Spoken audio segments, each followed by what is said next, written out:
Have you ever noticed that in some families, the child causing the most damage gets the most protection? Like they lie, steal, explode, they relapse, they accuse people, they betray trust or create chaos, and somehow the parents turn around and pressure the other child to forgive, tolerate, include them, help them, or be the bigger person. If you're the responsible child, this can make you feel crazy because you're thinking, wait a minute, they caused the problem. Why am I being pressured? Today we're talking about why parents protect the child who's wrong and why in a lot of families the healthiest child ends up paying the price. If you relate to this topic and you don't know how to respond when your family pressures you to be the bigger person, stick around because at the end of this video I'm going to give you a few calm, clear phrases to hold your boundary without sounding cruel, defensive, or like you're trying to start a family war. Now, from the outside, this may look like favoritism. Now, this is not always simply favoritism. Sometimes it is, but a lot of times, family's not really asking who's in the right. They're asking who's the hardest to manage right now. Now, that's a big difference because in a healthy family, when something happens, the goal is to figure out what's true, what's fair, what needs to happen next. But in a dysfunctional family, the goal is often to lower the emotional temperature as fast as possible. So if one child is more reactive, more fragile, more explosive, more dependent, more addicted, or more likely to fall apart, the whole family starts organizing around that person. They become pretty much the center of gravity. Everybody learns what not to say. Everybody learns what's going to set them off, when to stay quiet, how to tiptoe around them. And then the other child, the more stable child, the more responsible one, the one who can handle it, gets pressured to absorb the discomfort. This is why families don't always pressure the person in the wrong. They pressure the person who's the easiest to pressure. Think about the childhood version of this. One kid starts crying and runs to the parent saying, "They were mean to me." And that parent immediately turns to the other child and says, "What did you do?" Not because the parent actually knows what happens, but because the one child is visibly upset. One child is crying, one child is creating emotional urgency, and the other child looks calmer. So the parent responds to the emotion instead of the facts. Now, when kids are little, parents do this because they're overwhelmed, they're tired, they're busy, they're just trying to stop the crying. But in some families, that pattern just never updates. Everybody gets older, but the roles stay the same, and the sensitive child stays protected. The strong one stays responsible. The upset one gets the comfort, and the calmer one gets the pressure. And this dynamic can follow people well into adulthood. One adult sibling makes false accusations, and the whole family says, "We don't want to hear your side because they're upset right now." Or like, let's say one sibling betrays the other sibling and the family says, "You need to forgive. It's family." One sibling never gets their life together and the other sibling is expected to give money, time, give housing, emotional labor, give second chances, and give up their own peace. And eventually the responsible sibling starts thinking, why does their struggle always become my responsibility? Because that's the part that creates so much resentment. Because it's not just that the difficult child gets help, it's that the responsible child gets used. And those are not the same thing. Helping one child shouldn't require sacrificing the other one. Supporting one child shouldn't mean silencing the other one. Having compassion for one child should not mean abandoning fairness for the other. Now, this shows up in a lot of families where one child has an addiction and the other one doesn't. And I want to be really clear here. Addiction is real. It is painful. It affects the brain, the family, the finances, the trust, the holidays, relationships, everything. And people struggling with addiction do need support, but addiction doesn't erase the other children or the other people in the family for that matter. One child's problems does not erase the other's right to safety, fairness, boundaries, peace. But in a lot of families, the child with the problems becomes the emergency. The parents are scared, they're worried, they're exhausted, and they're just trying to prevent the next crisis. They're basically just trying to keep that child alive or functioning. And because the situation feels so urgent, the non-addicted sibling gets treated like they should automatically understand, sacrifice, and cooperate. They may be told things like, don't press charges, don't talk about what happened, don't bring it up at the holidays, don't exclude them, don't make them feel worse, don't set them off, don't be so judgmental, don't hold a grudge. But what the family is really saying here is, we need you to help us manage this person. And that's a lot to put on one sibling, especially if that sibling has already been lied to, stolen from, embarrassed, threatened, manipulated, or you just emotionally worn down. And this is where parents often get get it wrong. They think they're keeping the family together, but if keeping the family together requires one child to keep absorbing the harm, that's not a functional family. That's emotional sacrifice. They call it keeping the peace. Now, a lot of times they don't realize it, but what they're really doing is protecting chaos from consequence. And when a family worships peace over truth,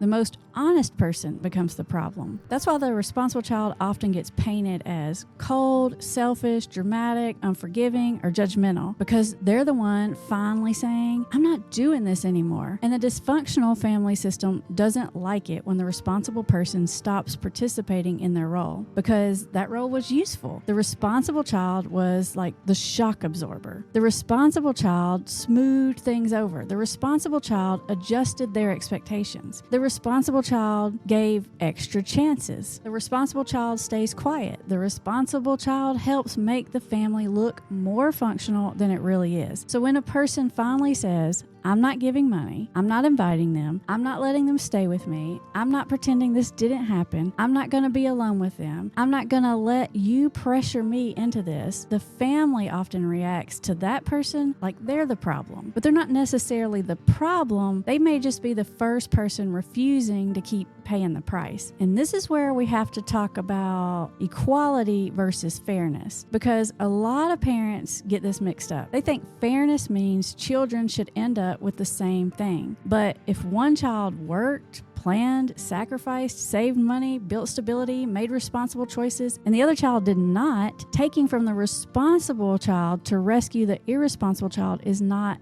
fairness. It's plain old enabling. Fairness does not mean one child's hard work becomes family resource. Fairness does not mean the responsible one has to tolerate the behavior that nobody else wants to deal with.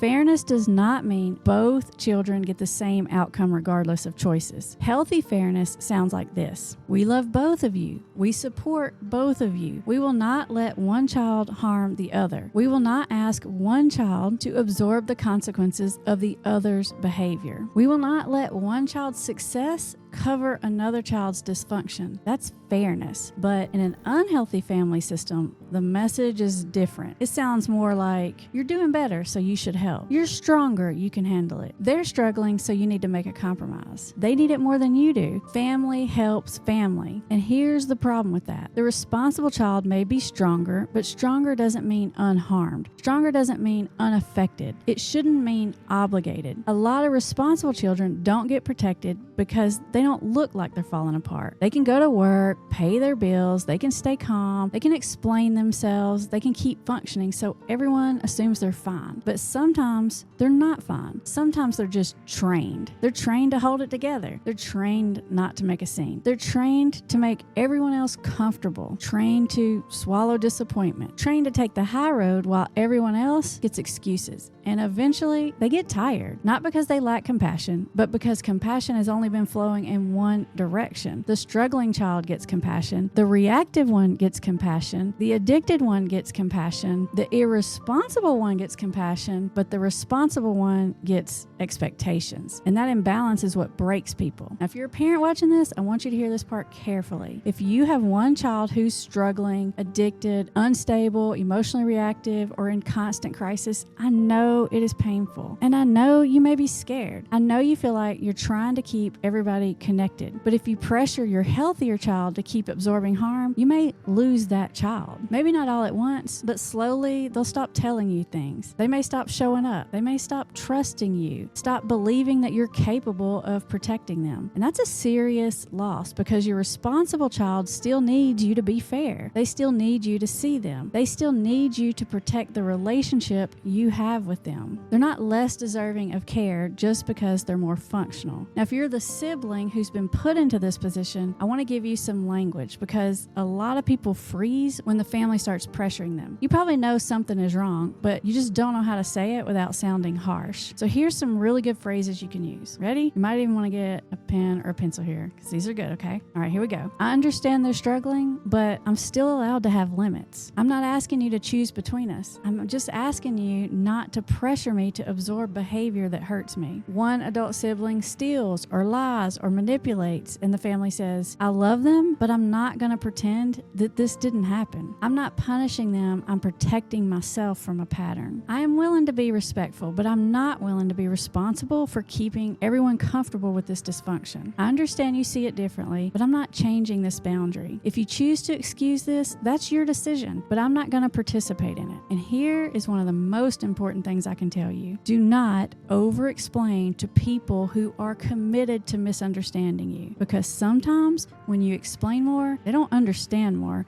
They just argue more. They pick apart your tone. They bring up your past. They say you're being cold. They say you're being selfish. They tell you that family is family. But the truth is, you can't logic your way out of a family role that benefits everyone but you. Sometimes the boundary just has to stand even when they don't agree with it. And that can be really hard, especially if you've been trained your whole life to be the responsible one. But being responsible doesn't mean being endlessly available for unfairness. Being compassionate doesn't mean having no limits. Being family doesn't mean giving people unlimited access to hurt you. And being the healthier child does not mean that you should be the family's emotional shock absorber. The goal here is just to stop sacrificing everyone else to protect the dysfunction, because that's not healing, that's not fairness, and it's not real peace. Real peace is not built on one person's silence. Real peace requires truth. It requires accountability and boundaries. It requires a parent being brave enough to say, I love the child who's struggling, but I won't let them harm the rest of the family. That's the real difference. So if you've been the one who's always told, be the bigger person, I want you to know this. You're not selfish for noticing the double standard. You're not cruel for having limits. You're not unforgiving because you stopped pretending. And you're not wrong for wanting the family to look out for you too. If this video helped you put into words something that you've lived through, or you know someone who's been told to tolerate, forgive, sacrifice, keep the peace because the other family member was causing chaos, share this video with them. Sometimes people don't need another lecture. Sometimes they just need someone to finally name the pattern clearly.